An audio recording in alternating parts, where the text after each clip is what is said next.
लगातार आंदोलन कर रहे हैं, सरकार ने तो कितनी आपको समस्या झेलनी पड़ रही है। कई बार विपक्ष की बात करें तो विपक्ष भी कह रहे हैं कि वो सही कर रहे हैं, लेकिन अभी आपको सरकार की बात कर रहे हैं तो वो बोल रहा है कि बहुत क्या है वो किसानों के सवाल को लेकर के अनवरत संघर्ष रहा है हम लोगों का। बीज से बाजार तक की पूरी प्रक्रिया में सैकड़ों तरह के किसानों को तकलीफें हैं। तकलीफों को ही दूर करने के लिए राजनीतिक दलों का निर्माण हुआ था। लोकतंत्र चलता भी है, बिना पार्टियों का लोकतंत्र चलता भी नहीं। इसीलिए राष्ट्रीय जनता दल ने सभी नीतियों में, जिस पार्टी में मैं हूँ, वह किसानों को समर्थन देने का निर्णय हमेशा लिया है। और हमने जो देश में मोदी ने कानून बनाया था, जिसका विरोध हमने किया था, दुर्भाग्य से जब मोदी जी ने कानून बनाया तो नीतीश कुमार मोदी जी के साथ थे और नीतीश जी ने कहा कि मोदी जी से हम ज़्यादा बड़े सुधारवादी हैं और उन्होंने 2006 में ही मंडी कानून को ख़त्म कर दिया। हमारी लड़ाई मंडी बहाली तक और हमारे नए जो समस्या जो भूमि अधिग्रहण का बिहार में इन्होंने किया, 1 करोड़ एकड़ जो जमीन का मुआवजा मिलना चाहिए वह नीतीश कुमार की कृपा से मात्र 10 से 12 लाख रुपए पर एकड़ मिल रहा।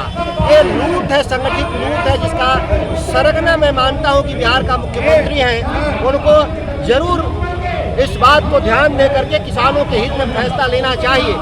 एक बात यह भी समझना होगा कि इस देश में सत्ता पक्ष की जो नीति है मोदी द्वारा नियंत्रित है, तो विपक्ष की नीति अलग होगी। वह मोदी जैसा नहीं नीति चलेगा विपक्ष में।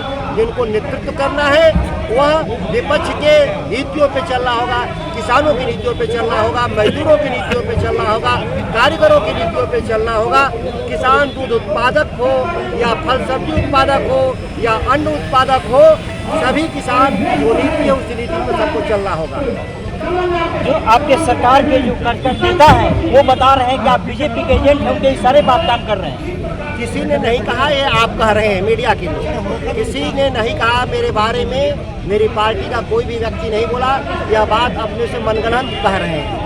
ये मनगढ़ंत बात कही जा रही है, लेकिन आप जिस तरह मेहनत कर रहे हैं किसानों के हित के लिए, तो फिर आपकी बातों को सरकार क्यों नहीं सुन रही है? क्या कारण न सुनने का? हम सरकारों के एजेंट नहीं हैं, हम जनप्रतिनिधि हैं, जनता के एजेंट हैं। तो हम जनता के एजेंट के तौर पे सवाल करेंगे।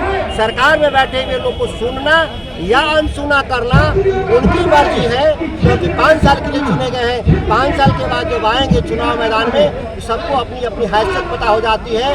दुर्भाग्य से इस राज्य का मुख्यमंत्री चुनाव लड़ता ही नहीं, इसीलिए उनका हैसियत का पता नहीं चल पाता। बिल्कुल आपने सही कहा कि जनता ने मुझे पावर दिया है, लेकिन पावर इस तरह का दिया है कि आप उसका प्रयोग कर सकते हैं, लेकिन प्रयोग कर रहे हैं, लेकिन उसकी आपकी सरकार ही विफल कर रही है। फिर ऐसा कौन सी अड़चने आ रही है इसमें? देश भर की सरकार यही कर रही है, वो दिल्ली वाली सरकार हो या पटना वाली सरकार, दोनों एक ही तरह की सरकार है। कहने के लिए तो पक्ष और विपक्ष है, 2 दल है, काम भी एक ही तरह के कर रहे हैं। नीतीश कुमार मोदी में कोई अंतर नहीं मेरे हिसाब से।